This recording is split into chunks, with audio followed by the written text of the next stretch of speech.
Oh yeah, ladies and gentlemen, as promised, welcome back to CoronaCon 2020. Super excited to be here. Dave Anderson, the Business Bully, with someone that I absolutely, and I don't say this about a lot of people, but I absolutely love this man. Um, the course of my life has been dramatically altered by his presence since I met him in 2003, and I have not looked back. This brother is a phenom. He is everything that you imagine him to be.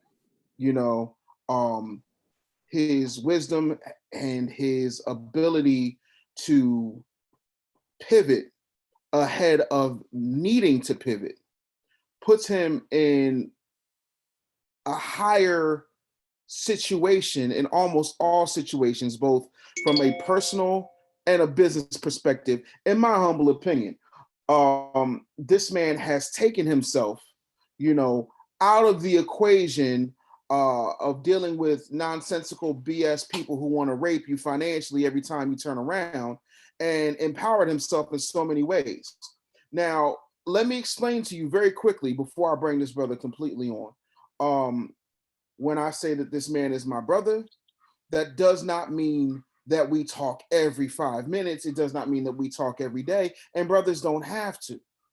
But from the time I was a very young man until now, when I needed him, he was there. When I needed to understand something, he was there. And he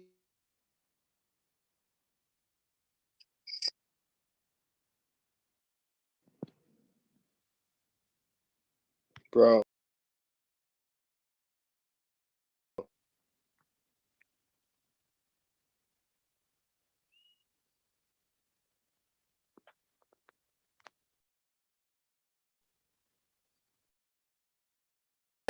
with your video. we There back. you go. Yeah. What up, bro? What's up with you, brother? Man, Thank you you for want to be like you when I yes, grow up. sir. Hey, Thank you for man. thank you for the kind words. I want to comment on something before we get started. Yes, sir. The reason why I am the way that I am, and I Derek Grace, um, who I think is a phenomenal businessman, a phenomenal person. He put it in words better than I ever could. Every time I post anything that has to do with my business, Mm-hmm. I don't know if he has an app that writes every one of my everything I post. He writes everything that I post. I put up my when I first put up my Black Fist hoodies. Mm-hmm. He purchased 3 of them in less than 90 seconds because we were working on the website. I Right. mean, as soon as it popped up, he purchased it. He was the first one.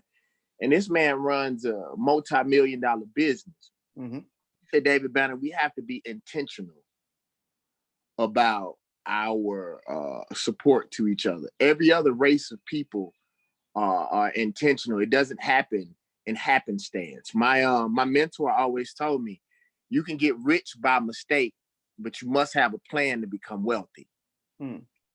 And so I tried to do because I realized this. It may not in my acting career, it may not be meant, even though I still plan on that happening, it may not be meant for me to be a superstar actor. It may be meant for me to be the producer that gives our children the opportunity to get any role that they want. You know what I mean? Right. Maybe I am the opportunity maker, and maybe through me going through my struggles, I know that Snoop told me one time, I never forget this, when I was living in LA, he said, David Banner, you are one of the closest people to me. And I said, why? Like, just like you said, we don't hang together every day. He Mm. said, man, you are the only person, including, the people who are around me every day, to ever ask me how I'm doing. Thank you. And I told Snoop, I said, the reason why I asked you how you doing, because nobody ever asked me how I'm doing. People assume just because I do well for myself, that shit is always okay. And it's not. There was a time when I was David Banner, that after I paid my employees, I didn't have enough money to eat. And it's because I invest in so many things. And sometimes, you know, um, sometimes you have to roll them dice. And there's been times where I put everything that I had on a project that I believed in, because one thing I don't understand, I do understand it actually. But one thing that is it baffles me sometimes, how we as a people spend so much money on frivolous things, but are scared to invest in ourselves. Right. You know, I'll watch people have no problem with spending. You know, it's this dude that I used to do records for. He would go to the Gucci store and spend $30,000, but he didn't want to pay $25,000 for something which was my beat that was going to make him money. He owned a record label. I didn't get that. Like, you'll go, well, I do get it. We actually don't value, you know, I think most Black people don't like being Black. And people like to argue with me about that, but you can tell what a person loves to be by their actions. If every time, you know, if I watch what you marry, I watch where you invest your money, and you know how important money is to Black folks, right? Physical money. So wherever you put your money at, wherever that's what you love, that's what you care. I see what you praise to. You know, you're part of the oldest race on this planet, but you believe in a white Jesus. You don't even believe God looks like you. That's a problem. And if you've ever gone, which you have ever gone to a God Box lecture series, I always connect what people believe in and show them that has a lot to do with how you spend your money. Yeah. No, and it's extremely important. That's why, you know, I felt like, and this is the thing that you do that I don't think that you understand. And maybe you do, but this isn't a conversation you and I have ever really had on this level. You give to a point where, whether you're conscious of it or not, you guilt people into wanting to do for you. And I'm gonna break that down, right? When, like, I think the second or third time you would come, at this point you had like a big ass tour bus. We went out to Buffalo Wild Wings and we was talking, and I said, yo, man, I'll drink your big ass under the table. Big mistake. Long story short, I went and wound up, I don't know, I woke up the next day because Banner carried me to my goddamn apartment. He pays the bartender to give me double vodka and enough cranberry to make it dark enough. And he's drinking vodka and water. You know what I'm saying? And I would watch what he would do. When he would go to different towns, he'd say the person's name, remember the person's name, come back, and then sit on the bus and write it in a composition book. He never made anybody feel less than. I would ask certain things about him over the years and say, hey, why would you do this? And hey, how do you feel like you didn't get support on this record? And he was like, maybe my record just wasn't dope enough. I'm just gonna have to go back to the lab. Or, Banner, where you at? Oh man, I'm scoring movies. He never bragged about his shit. And anytime you needed or wanted something from him, this man spent 3 hours, you don't even remember this. This man spent 3 hours in the studio hosting a series of mixtapes for me and did not charge me a dime. So when this man puts out a pair of sneakers, I buy it. When this man has a lecture, I'll go. When this man has a sweatshirt, I will buy that. Well, this is what I'll say. Instead of using a word with a heavy weight on it, let's just say that we sew into each other. Facts. We're being intentional. I don't look at it as guilt, because this is what I am a follower of the law of attraction, right? Facts. So I don't even look at, even though I care about you, although I care about Black people, I never forget that this really happened. So it was this white dude. He was we were at this burrito shop, and I watched this happen. He was with his son. He really left his wallet at home, for real, like for real. He left his wallet at home. Now, what I do know is that probably if he was Black, they wouldn't have let him go get his wallet or let him walk out there without paying. But right, the dude at the counter said, you know, you can go get your wallet and come back. Right. So I went and I paid for his lunch or whatever, and told the person at the counter, don't tell him that I paid for it, because in what I believe in, if people give it to you directly, then you take away you take away the opportunity to receive it from something higher. You know, I believe my payment came back in that I'm one of the few people who's my age that can still navigate themselves financially through the music industry. I only know 4 people besides myself that can do that. That comes from my generation. Mm-hmm. So maybe that's my payment. You know, I suffered really bad during Katrina, Mm-hmm. which laid the foundation for me going and get my own businesses, which means that when stuff like this happens, I'm already prepared. Maybe that's how the universe. So to finish the story, the dude came back and told the guy told him, "Hey, that guy paid for it. Don't worry about it." He came over here. He kept trying to force the money, and I told him to get away from me. And he said, "Why you say that?" I said, "Because you're taking my opportunity to get something greater. Like I just gave you $20. This may come back to me in a $10,000 opportunity. It may come back to somebody was coming in here to rob it, and for some reason they decided not to come in this store. Maybe just because of their actions. You don't know how actions tie together in the universe. So Mm-hmm. what I try to do is I try to sow into the universe and do things for what I believe is the right reason. And I personally believe, and I know we're here to talk about business Of course. and not our spiritual beliefs, but I believe that there is a God, but I do think that the way that the universe works is right and exact. It's no different than mathematics. The problem is that through whatever happened to African people, those of us who are in America, we have been separated from the science. And I think that is the reason why some people, 2%, the world's of America's population, you know, has most of the money is because in some kind of way they have tapped, whether unconsciously or consciously, have tapped into that science. Mm-hmm. You know, I'm learning from feng shui and people putting water close to all of their businesses and in line in their office in a certain kind of way.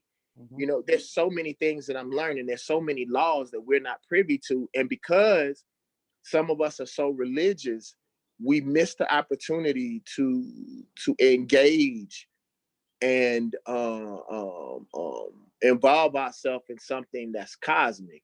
You know, I believe actually comes, and I actually believe that because we're melanated people, we we're more susceptible to these laws. But I think these laws are right and exact, and anybody who engage in them, it can help them be successful. Mm. So, what do you think is the best law that helps you in your success at this point? Well, I don't know if it's a law yet. You Mm. know, what people don't understand is failure is one of the greatest ways to learn anything. And the thing is, sometimes you can learn an aspect of a law, or you can learn one property of something, but there may be 10,000 things that's connected to that makes it move in certain ways. And I don't want to get on because we're talking to other people. I haven't mastered the art yet.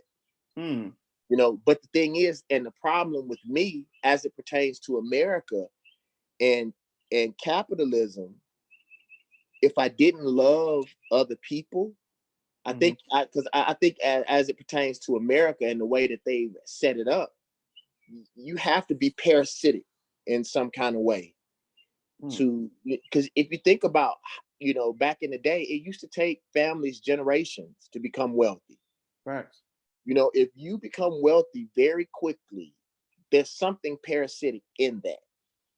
You know, the reason why white Americans are able to do a lot of the things they're able to do is because of the evil. Well, for us, it was evil because I don't really think anything is 100% wrong or bad. I think it's perspective. Um, because white supremacy as a structure is genius. I Mm-hmm. just happen to be black and it's built on top of me. But if you Yeah. take the emotions out of it, it's ill, you know. And as a businessman, I had to learn to take the emotions out so I can learn. I have books about things and people who are privy or lucky enough to, or they had the opportunity to come into my library. They asked me, like, why do you have a book about this man? He was so evil. I said, well, if you think about it, Malcolm X, for us, he was a god. Mm-hmm. To white people, he was a demon. Yet another fact. It's all perspective. Mm-hmm. So I'm saying that, like, people ask me, why are you reading a book about this person? I say, well, if you take out how it affected other people, that doesn't stop them from being great. Right. What they decide to do with their greatness is another thing, because I really believe some of the most evil people, or what I perceive to be evil people on this planet, are some of the most conscious people. They just chose to take that gift and use it in an imbalanced way. Because it's hard for me to say that it's good, bad, or evil. That's only perspective for me.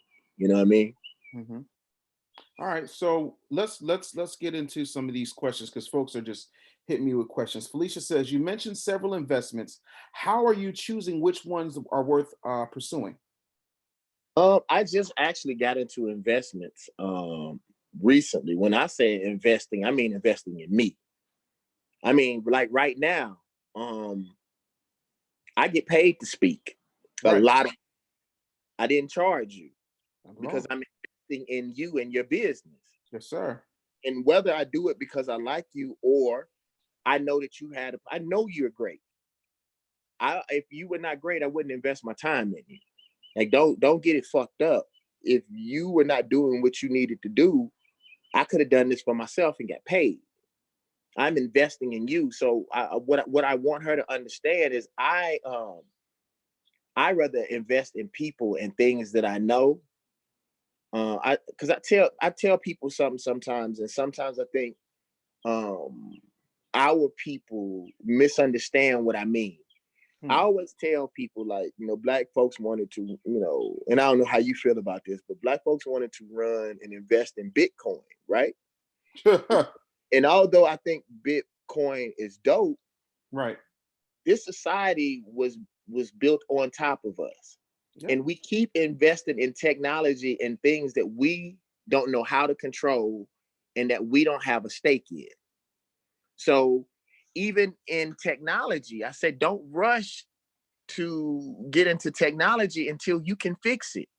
Like, we can't even fix, black people in most cases can't even fix our cars. Back in the day, we could go to the Shade Tree mechanic. The Shade Tree mechanic was just as good as any other mechanic, but we could take it to our uncle house or the Shade Tree mechanic, and they could fix our cars. Mm-hmm. Now you have to be an engineer in order to fix a car. With the exception of fixing a screen, 9 times out of 10, you don't know somebody that can fix your iPhone. And we invest our whole entire lives in our phones. Mm-hmm.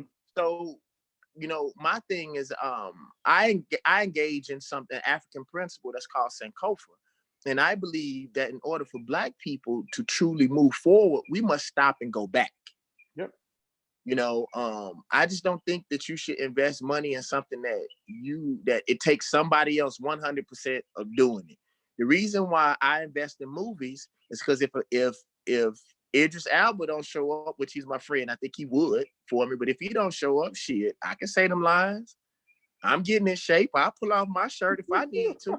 Right. You sell tickets? Right. Like, my mentor, who's very wealthy, he said, don't invest too much money in things that like, if you can't cook, I don't know if it's a good idea for you to invest in a restaurant. He said, you need to be able to do every aspect of anything that you truly invest enough money in that'll hurt you. Now, I started dealing in the stock market and I looked at the stock market like, what's the most money I ever threw in a strip club?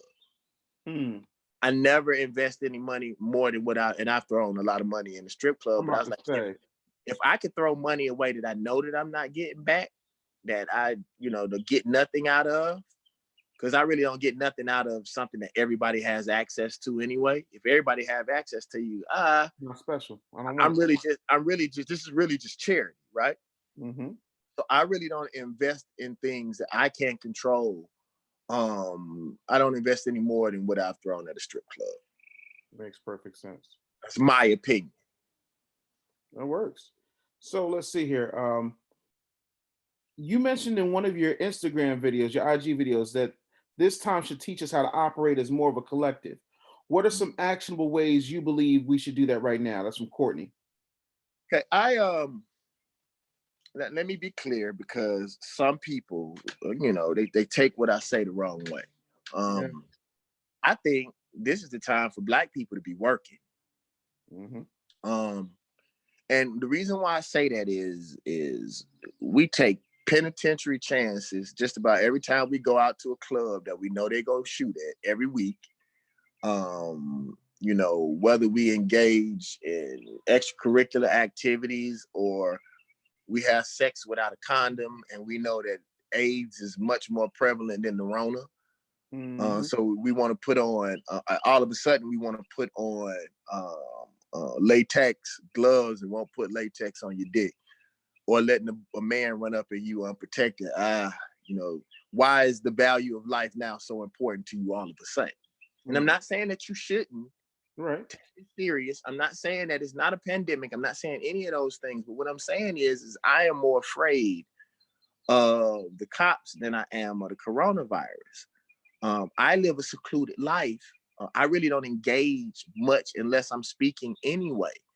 So I own my own office. So what's stopping me from going to my office and work? What's stopping me if the companies are still open for printing up my shirts?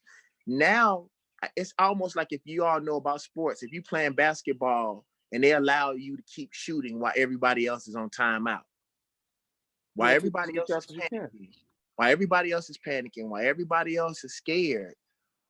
This is the time. Like, no bullshit. My podcast, and if you all looking, make sure that you subscribe to the David Banner podcast. Even if you watch it on YouTube, still go and subscribe. Give us 5 stars, and write a comment, because it helps us to maintain and keep advertisement. We're also on YouTube. Subscribe at A Banner Vision. And if you want to purchase and support me, everybody always talk about giving people their flowers while they're here. Fuck flowers. I don't like flowers. I like them in the yard, and I plant my own. And if you're going to support me, go to davidbanner.com, www.davidbanner.com. And I'm a businessman. I got stuff on my website that costs from $5 to $250. So at every price point, even if you just, because I don't believe in charity. I don't believe nothing in this world is free, especially in America. And I don't want nobody to ever feel like they gave shit to me, period. Mm-hmm. Like, so anyway, but my point is that tell her that now is the time to work. Not even if it doesn't mean you going outside. I have a friend who has a very successful local business in Atlanta, and this almost killed his business. He learned, he called me and said, should I stop working? And I told him, as long as they keep sending bills, you better get your ass out there and find a way to work. He found a way to make a video so people could do the process at home, send him back, the mixture, and then he could make the product for them. And I told him, and he didn't even realize it. I don't know if y'all know I consult for some of the biggest companies on this planet. But so when I'm telling you, I'm actually giving $1 million worth of game away.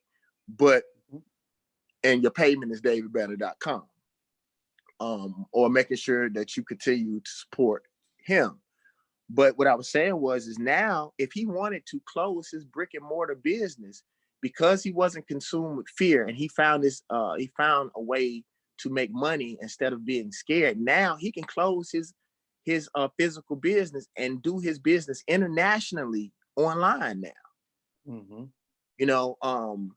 One of my mentors told me that there was a drought one time, and he said, whenever there's anarchy, billionaires or trillionaires are always created.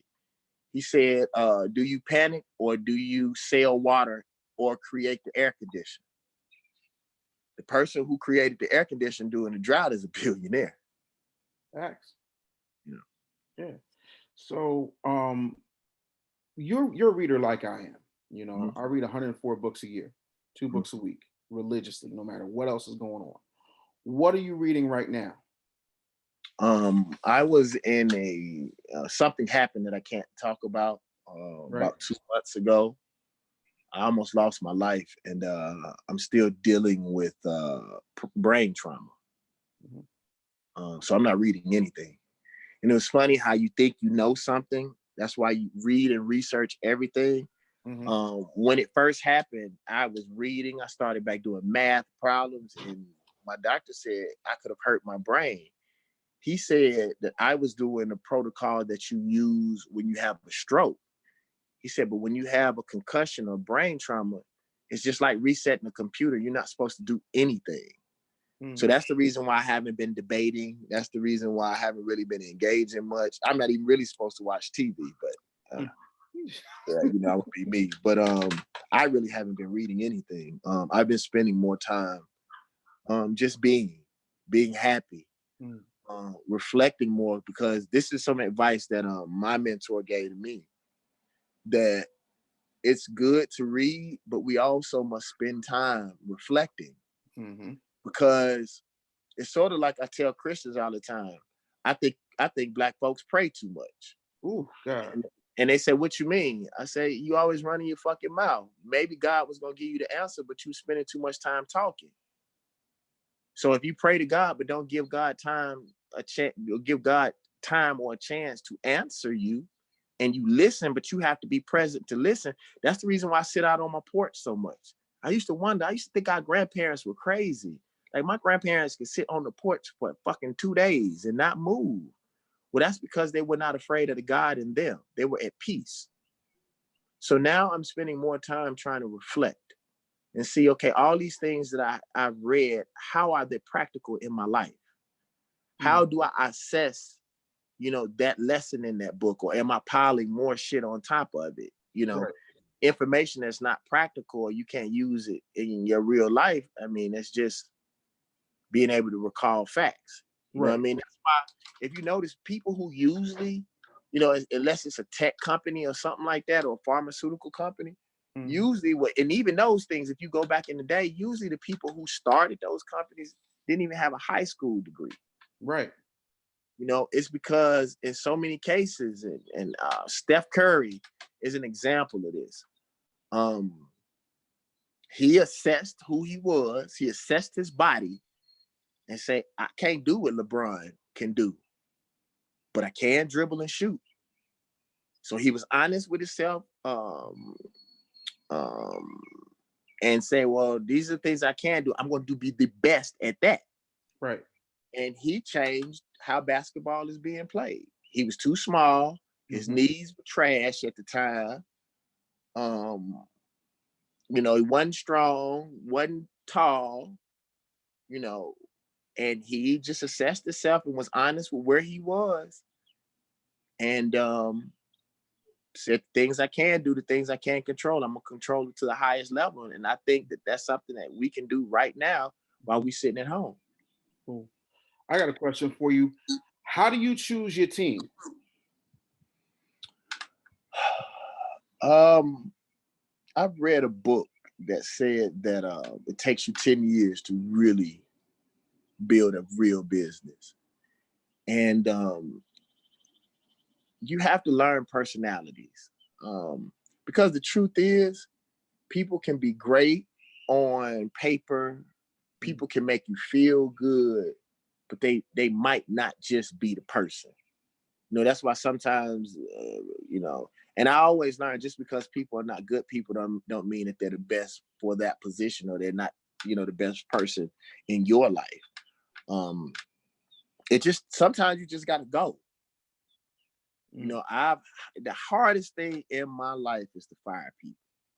And I've done that several times. And still to this day, my mentor told me, David Moody told me, Y'all check him out. He owns the second biggest construction company, black-owned construction company in Atlanta. He has a book out that's called Fight the Fear. Um, he told me, he's like, man, it never gets easy, and you just have to fail. You have to fail forward. You do the best. You learn from the person before that you had to fire. You look at yourself. You assess your business, and you do the best that you can possibly do. With your heart and your head. Because I think if people always talk about nature versus nurture. I think that's the biggest. I think that's the most flawed concept, because it's neither. It's a combination of both. Right. So you don't really know until you spend time with people. Most of the time, people hire somebody, they do the best that they can on paper, get a feeling for them in the interview, and they just pick one and go. And then if they fuck up, fire them, hire somebody else until you find that one. Because at the end of the day, man, as emotional as I like to be, bro, I never forget this, bro. And I never talked about this before in real life. I probably shouldn't talk about it now, but I had an investor that I was doing business with, and him and another investor got into it, and I ended up getting rid of the first investor. And actually, the second investor was wrong. And people say, why did he do that? Because the second investor was bringing in more money. He didn't do nothing wrong to me. Them two just didn't like each other. But their friction was hurting my business. And I told him when I stopped fucking with him, I was like, dog, you actually right. But this dude brings in 100,000. You bring in 20. If y'all can't work this shit out, you gotta go. We can hang out at the club. You come out of the studio. It's so many things. I can tell you, man, being the artist and being a businessman, it's almost like right and left brain. I see both sides now. Like, even though I hate record labels with all of my heart, now that I've paid $350,000 on the God Box, and if y'all ain't heard the God Box, go get it. I'd rather you get it for davidbanner.com, but however you get it, streaming, we get fractions of pennies. That don't help me. It's cool, but people take all this money from these labels and not realize that money is coming from somewhere. I remember I thought labels, it was an endless stream of just cash. That's somebody money from somewhere. And we always count people money as if it's well, they got money. No. I treat other people's time and other people's money as if it was mine. No matter who they are, what race they are, however they got their money, whether they sold dope, whether they hoard, whether they collected the pennies off the ground, that ain't my business. I treat people how I want to be treated. So in saying that, like, every flyer, if I see one of my flyers on the ground, I know exactly how much I paid for that flyer. I pick that bitch up and hand that motherfucker out again. Real right. My opinion. Real right. No, man, like, cause that makes the entire thing worthwhile. You know what I'm saying? And you've always been like that from day one. You came into the studio with an industrial size stapler that is usually used to hang flyers on telephone poles. And you was like, look, if I ain't willing to hang up my own flyer, I don't deserve to be here. You know what I'm saying? Like, you're always. Or if I won't hang out, or if I won't hang up my flyer, how dare I ask you to do it? Like, people always trip, man. They come in, I'm cleaning up my office, I'm sweeping and mopping, and people say, why do you do that? Like, you got people, man, look, I'd rather them be working on getting me some money. If me making sure the office is clean is gonna help them fucking work better, I don't give a fuck. I'll mop, I'll clean the fucking toilets. It's my business. That's what I don't understand. Like, People won't spend money and people won't do for them. You mean you gonna leave the shit nasty because you ain't got nobody to do it? Fuck that. I hand out a flyer right now, dog. People be tripping. Is that David Banner? Yeah, that's David Banner. Motherfuckers say, do you get tired of people coming up to you? Well, when they stop coming up to me, that's when I'm done. When you think I told somebody this last night. I was watching Ip Man, and I learned you can learn something from anybody. You can learn from watching ants build an ant hill if you are patient and open enough. Everybody has a master. As long as you keep a master, you will be all right. And what I mean by that is it's cool for you to tell people you're the best rapper in the world or you got the best business. But the day that you really believe that is the day you thwart the opportunity to learn. I always keep myself open to be a worker, to always being a listener, to always being a student. Because when you think you know it is when you stop reading, is when you stop training, is when you open up an opportunity. I told a dude one time, and this applies to business. He called me OG. And as much as people act like they saying that for respect, they not. I think most people do it to try to convince you to quit. Like, how you gonna call me an OG and I'm stronger than you? How you gonna call me an OG when I fight better than you? I fuck better than you. I make more money than you. Your youth does nothing for you. It doesn't give you an advantage. So why call me an OG? I love OG from a wisdom perspective, but I'm out here getting. You can't rap better than me. You can't make beats better than me. So what are you saying when you call me OG? I'm still competition. I'm still out here on your ass. Be clear. You know? So like I always keep myself humble. I always keep not humble. I don't believe we should be humble. Humble is for slaves. I always keep myself grateful for the opportunity to wake up, for just the like I'll tell you something. If you're running a business, and this fucked me up when I learned this. If you got $100,000 problem, right? That means you made $100,000 somewhere in order to get that problem. Exactly. Like if you wrecked your car today, you had a car. That's a blessing. If you lost the business, you had a fucking business. That's a blessing. Right. Like every one of my problems are connected to a blessing, dog. You know, I just got done with a 6-figure tax problem. And it stressed me out for a very long time. But if I had a 6-figure tax problem, you know how much money I made? I just didn't understand taxes and I fucked it off. So that was my fault, not their fault. It's my fault.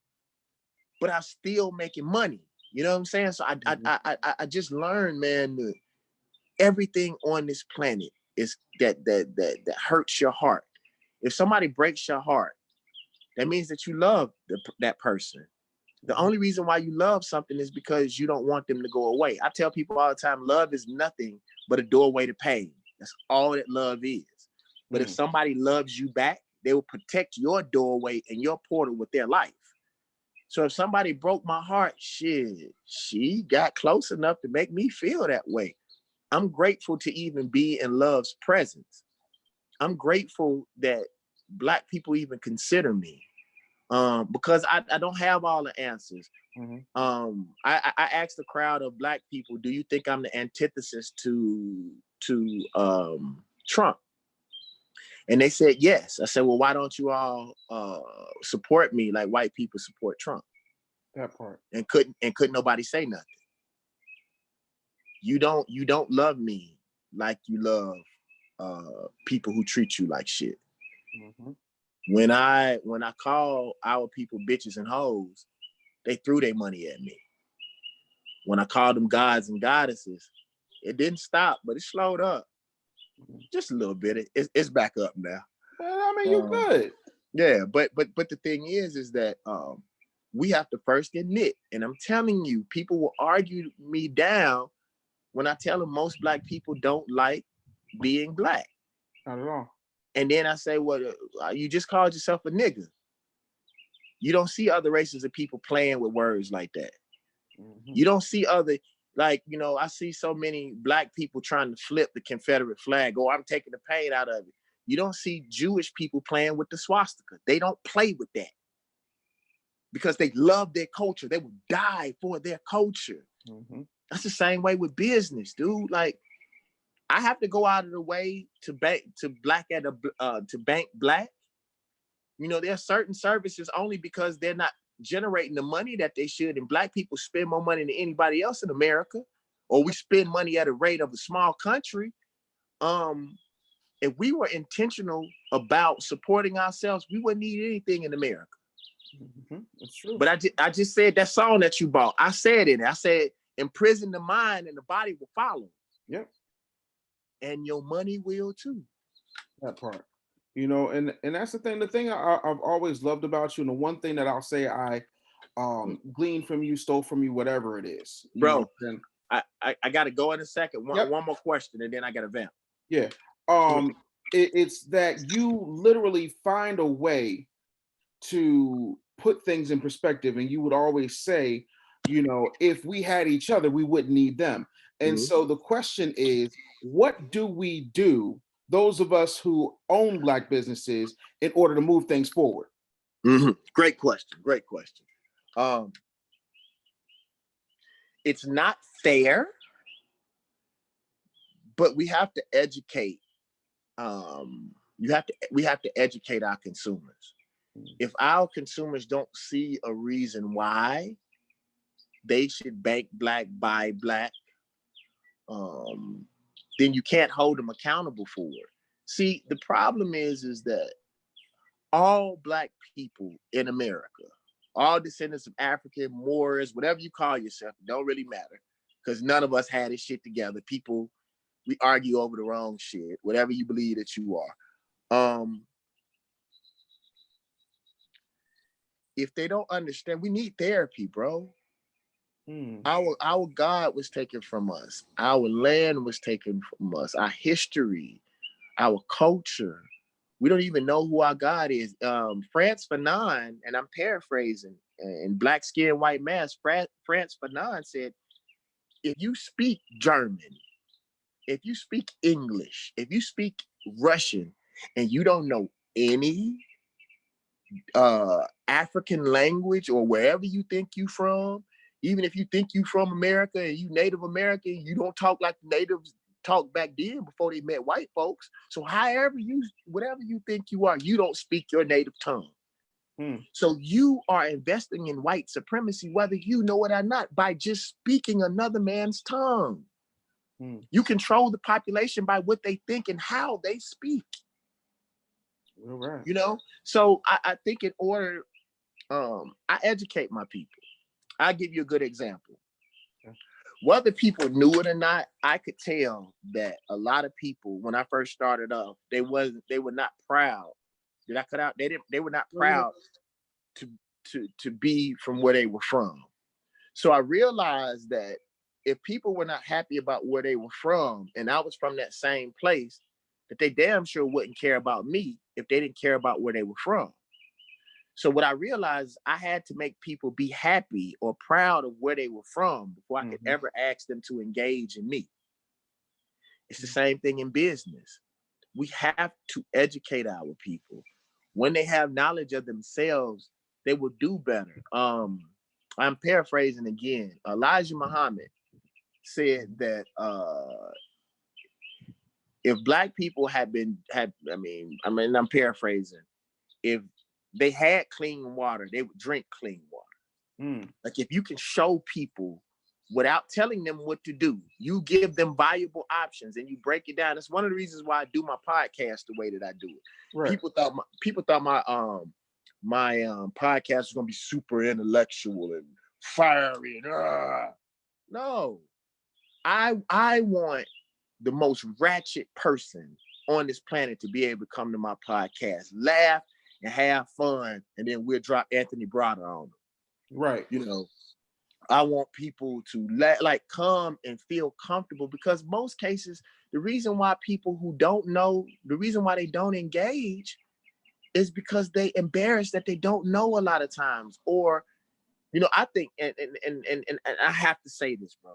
I think one of the reasons why, and this is both in rap and in economics, the reason why most Black people don't listen to conscious music, or Black people don't invest in a lot of the Black businesses, is because, and this is historical, that in the South, and if you're not from the island, your people is from the South, somewhere, Mississippi, Alabama, Oklahoma, Georgia, Florida. So stop fucking fronting.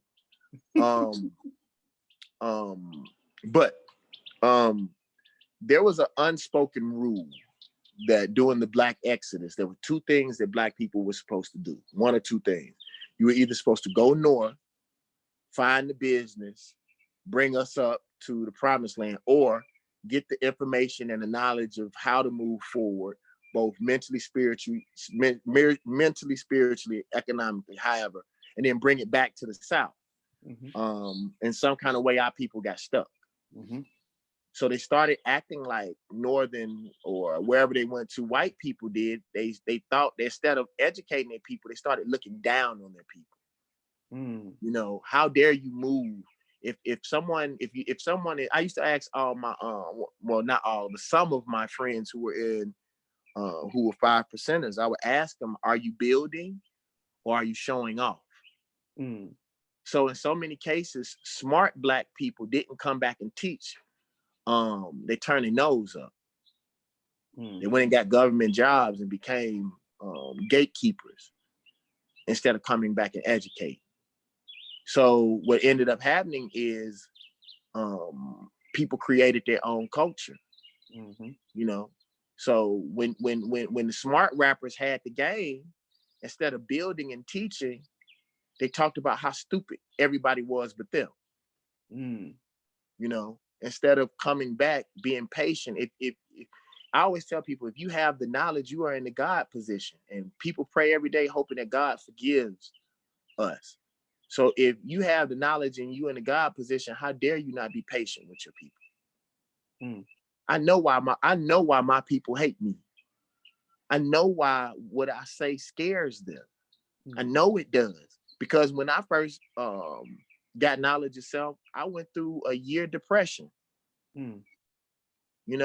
So I always tell people, and you've been in my God Box lecture series, I will ask Black people to close their eyes, and then I'll ask them, I say, how do you really feel about Black people? And when they open their eyes, up to 90% of the people that I ask, when I ask them how you feel with Black people, there's a negative connotation. I don't trust them. I'm disappointed. They're shysty. All these different things, right? Then I'll ask them, however you feel, won't that feeling dictate how you spend your money? So we must first make our people feel. That's the reason why this. One of my secrets in my business, if you notice, everything that I do, it's always better than high quality. It's better than what you would buy in the store in most cases, or we're trying to get there. Right. And the reason is because I know there's a negative connotation with one, being a Black-owned business, and two, being independent. Somewhere, somehow, being a slave and being a house nigga got cool with Black folks. And some people wonder, like, why won't, even with my podcast, you and I talked about that. The podcast game is they are railroading white and Black people. The money that they're giving on advertisement is bullshit. There's no way you're supposed to get 50% when I didn't take an advance, or 30% when I didn't take an advance. 30% isn't as bad if they can bring something to the table, if they can bring it. But you're asking for money, and I'm the host, and I'm paying for everything. And you didn't right? What the fuck? Right. You ain't bringing no stars. I'm bringing all the stars and everything. But I'll say this and I'll close out. Right. I'll ask people. I said, have you ever noticed, when somebody is a rapper and they hot in the hood and they have a buzz? I ask people, what does that buzz translate into? And after I talk to them for a minute, they'll usually say power. And I said, every time somebody gets power in the Black community, what do they usually go do? And then they said, what? I said, go get a deal. I said, you know why? Because subconsciously, they don't believe that Black people can wield their own business and wield knowledge and manage their own career properly. I never forget this. Mr. Moody told me this.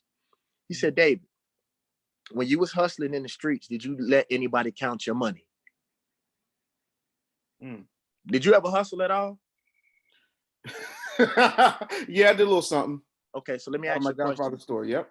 Did you ever let somebody count your money when you was hustling? Not at all. No. Hell. So he then asked me, well, why in the fuck do you do it now? For some reason, we disconnect our street hustle when it's just us. Then we get big and the light shine on us. We forget how to manage our money. I immediately went in and fired my accountant. Now, the only thing that my accountant does is my taxes. And I keep a black book and I write checks. I write every check so I can feel my money. Again, my mentor told me, that's why I don't cash app. I don't do none of that shit. I make it hard for me to get to my money. Now, you can cash app me some money. I ain't cash apping you shit. I make it hard for me. It's funny. I had a meme going around. You remember the little Asian kid that was singing Anita Baker? Yeah. He was going, no.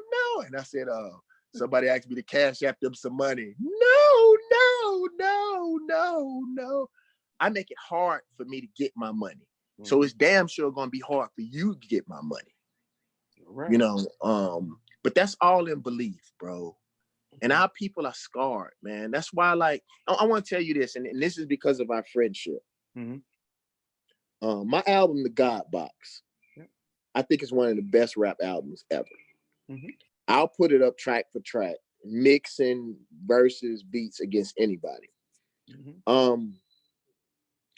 Charlemagne,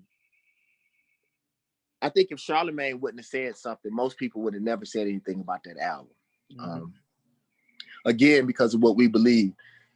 People cannot believe maybe one of the most important elements of hip hop came out of Mississippi. It's hard for people to register. It's hard for people to register that I rap the way that I do.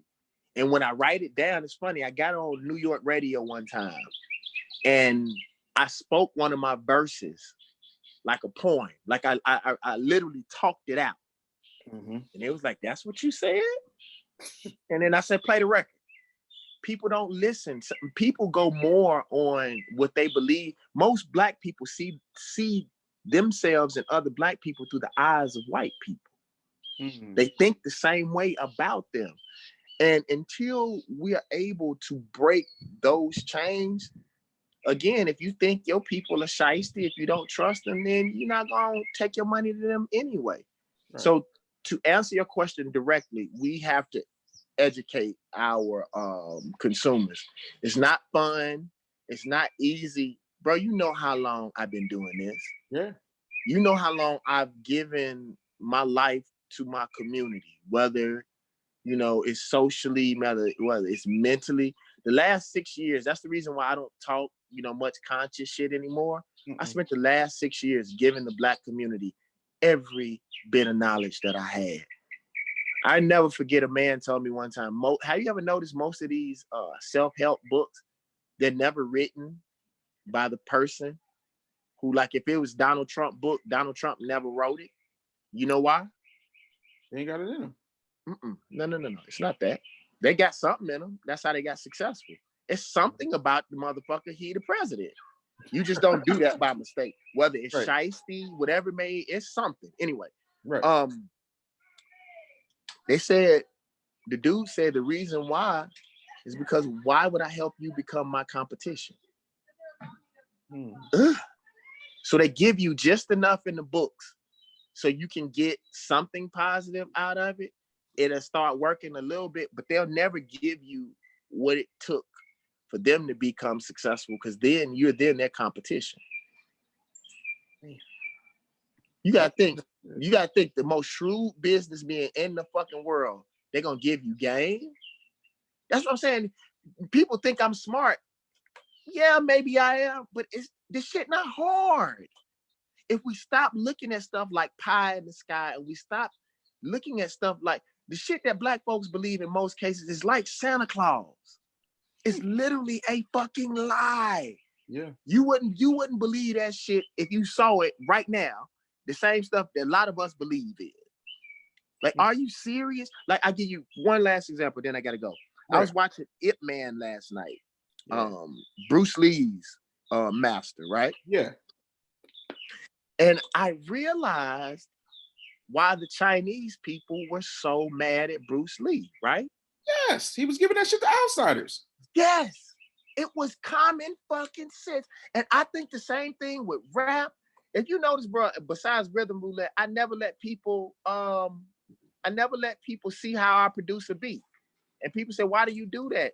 If I give them game, then you won't pay me to do it. You're just gonna do it yourself. Exactly. But man, I got to get up out here. I love y'all. I appreciate y'all. DavidBanner.com, DavidBanner.com. Go support the podcast. Bro, I am proud of you. I'm proud of what you do, man. Bro, you've come a long way, you know, in your personal journey and your business journey, man. I think we might have lost him. Right when we was getting to the good stuff. But listen, any way you slice it, you know, we were supposed to have a half an hour. He gave us an hour. Can't be mad at that. When I tell y'all, like, doing this situation has been, you know, nothing short of amazing, you know. So extremely excited to be doing this. Hopefully you guys have gotten something out of this, and really appreciate it. Really appreciate David Banner for his time. Make sure you guys support. He got a brand new record out. It's crazy. It's called The Cross. I just bought it on iTunes maybe about half an hour ago, and I'm like, how dare you drop this hot fire right before we get ready to talk? Aside from that, man, the one thing that he did say that I want to stress to you is we need to talk about you know, education, and talk about what it means to educate people. Now, being the son and stepson and grandson of educators, education was important to me, but traditional education I cannot stand. And that is exactly why, you know, we created Business Bully TV. That's exactly why, you know, I went in and turned down those TV deals that did not make sense and were going to own my intellectual property. You know, that's why I'm giving people, you know, TV deals where they can keep 100% of their ad revenue, because that's how much I care about getting the content out. So if you've not gone to Business Bully TV, on Roku or Amazon Fire TV, or streaming live at businessbully.tv, I don't know what to tell you. You know, shout out to Regina Davenport. Regina Davenport, for those of you who don't know, basically handles a lot of stuff, you know, behind the scenes for Banner. So, you know, I call Banner directly for some things, and I'll be like, yo, he'll be like, yo, I want to do it. Let Regina know, because if I do it, I'm going to mess it up and I'm not going to get it right, you know. And Regina has always been very generous and caring. And please, if you've not listened to David Banner podcast, you're going to get insights to things that you wouldn't normally get from other interviews. You know, when I try to interview people, I try to let them talk, and I try to ask questions that people won't necessarily ask. And I think that this time we had a really great conversation. We had a really great situation here. And if you have not had the opportunity to see what we have, I'll recommend. You know, so this is what I'm trying to get people to understand. If we bet on each other, if we come through for each other, if we provide for each other, there's nothing that's stopping us. The only thing that is stopping us is in the mirror. You know, we've got an action-packed day. Mario Armstrong, who is an Emmy Award winner, he has a show called the Never Settle Show. This man has been on the Today Show, everything else. He's going to be here. Riza Islam is going to be here. Derek Grace, who you heard David Banner mention earlier, you know, you need to go ahead and check him out. He's going to be here as well. We got the LinkedIn professor coming up. Like, these are really amazing people, and not everybody who's amazing makes beats and raps. So don't just show up because somebody's famous. I'm happy that you do, but show up because everyone has so much value. Like, me and my team, we went out and we curated the best possible people to hear from. And what the question we asked, oh, make sure you subscribe to Banner's YouTube. That's right. Thanks, Paulette, for that reminder. Um, the best thing that you can do is literally show up and learn, because we wanted to find the best people that if something were to happen, like what has happened, how would we respond? If I had to start all the way from ground zero, like, Banner knew me when I had no gray hair and not a care in the world other than to rap and, spin records and talk shit. Now I just talk shit, and I dropped the other two because they were albatrosses around my neck. There's so much more that we can do, and I wish we could have better support across the board, man. And that's the thing. Like, you can say what you want, but the greatest gift David Banner ever gave me was showing up consistently. And it didn't matter how much time had passed. When I saw him, it was like nothing. He was like, "Yo, I got your book." I'm like, "Oh." He was like, "Yeah, I read it." I was like, "Oh yeah." That conversation we had, you went and you took that whole thing and you really expanded it. You put your thing into it, man. Like, I'm so proud of you. Like, sometimes, and it's not about a famous person telling me they're proud of me.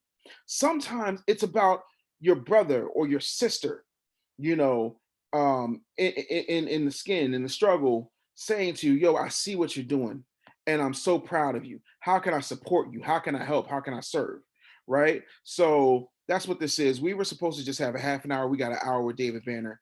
And given everything that I know he's dealing with, that was more than gracious. So I hope you got something from that. I hope you enjoyed that. We're going to take a break. At around 4 o'clock, Riza Islam comes on. 5 o'clock, Mario Armstrong is doing a double session on monetizing your dream during quarantine, how to build it and monetize it. Then, and you don't want to take copious notes because he's also bringing slides. Also, session 2 at 6 o'clock, he's going to be talking about how to pitch sponsors. Huge value pack situation, right? We're going to take a break at 7. At 8 o'clock, Leslie Richardson is going to come back and do an encore presentation on how to crush the corona crisis and every other crisis that life or your government is throwing at you, right? And she deals a lot with trading and day trading. She's what's known as the black day trader. So get ready for that. Tawana Ross is so dope with LinkedIn that LinkedIn brought her in to teach the staff of LinkedIn how to better optimize LinkedIn. And then we're going to close out tonight at 11 o'clock with Derek Grace too, my man. And he's going to tell you exactly what you need to do in order to make that money move, man. So if you have not been paying attention, this is the time to pay attention. When I told you guys that this situation was bigger than what y'all think I was pulling y'all to, like, there were people who were like, "Dave Anderson, fuck you." And I'm like, "What you mean? How dare you use Corona as an April Fool's joke because you want us to know April 1st. I know what you're doing." Like, I don't play like that. I do not play with my family, and I do not play with my business. You know what I'm saying? And the one thing I don't do is I don't play with my people. So it's not an April Fool's joke. I did it on April Fool's Day in order for you to realize that you'd be a fool to miss this. You would be a fool to rob yourself of an opportunity to get this knowledge and information. And so what I want you to do is really tune in and make that happen. If you have not yet, it's businessbully.tv. Jay was asking, and businessbully.tv, you can go there and you can stream it live. You can look at it on demand, and you can also download it on Roku or Amazon Fire TV. If you've got a smart TV, you got it. If you've got a device, you got it. If you've got a computer, you've got it. iPad, whatever, you can watch phenomenal quality program like that. Interview we just did was broadcasting live in 48 million homes on Business Bully TV. So when we make moves, we have to move strategically, and we have to move with urgency, and we have to move with deliberance, and we have to be deliberate about everything that we do and how we show up, right? So how are you showing up? And the thing of it is, you heard what he said. Like, he kept telling you, my mentor does this, my mentor said that, my other mentor taught me this, right? But some of us think that we have it all figured out and we can just Google our way to the top. You need some mentorship. You need some coaching. That's why we created freegamealert.com. That's why I got, the boot camp. That's why I brought in all these people to teach you the things that they specialize in. Yeah, I'm dope in a lot of arenas, but I'm not a specialist in all of them. So I brought in the best specialists I could to volunteer their time for free so that you can make the most of this time alone, right? And so normally we start in the evening so that you can have all day to spend time with your family. You probably need a break to work on some stuff. So that's why we're doing this. But tonight, man, it's going to be phenomenal. Riza Islam is up at 4 o'clock. So make sure you check that out.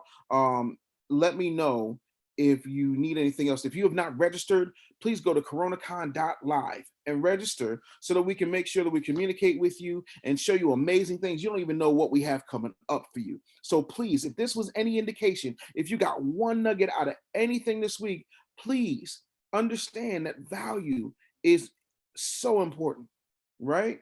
And you have to love what it is that you're doing, and you have to love what it is that you're getting. Michelle says, right, we want to do things other than what great people do and don't understand why we don't get their results. That's it. So listen, man, I'm going to go ahead, and I haven't eaten yet. Like I showered, got dressed, put on some black indigo natural shea butter, and then I went on about my business. So I'm about to go, stuff my face and then come back, and I'm gonna bust it up with Risa Islam coming up here soon. But I'm so excited for you guys to have been here, have gotten some information, and I hope that you continue to follow us on this journey, because we're not. I haven't taken a dime for this. This is literally for you to do what you need to do. All right. Tonight I'm going to probably give you something cool, and I'm going to do the right thing. Look, I already got my fat-free water. Got my fat-free water. So we're making it happen. I'm going to see you in a few. I hope you guys have enjoyed this. Riza Islam comes up at 4 o'clock, and we're just going to be rocking and rolling for the rest of the day. All right. So I'll see you in a minute. Thanks so much for being here, and we'll check you out in a minute. Take care. Don't forget, register at coronacon.live. Coronacon.live. www.corona,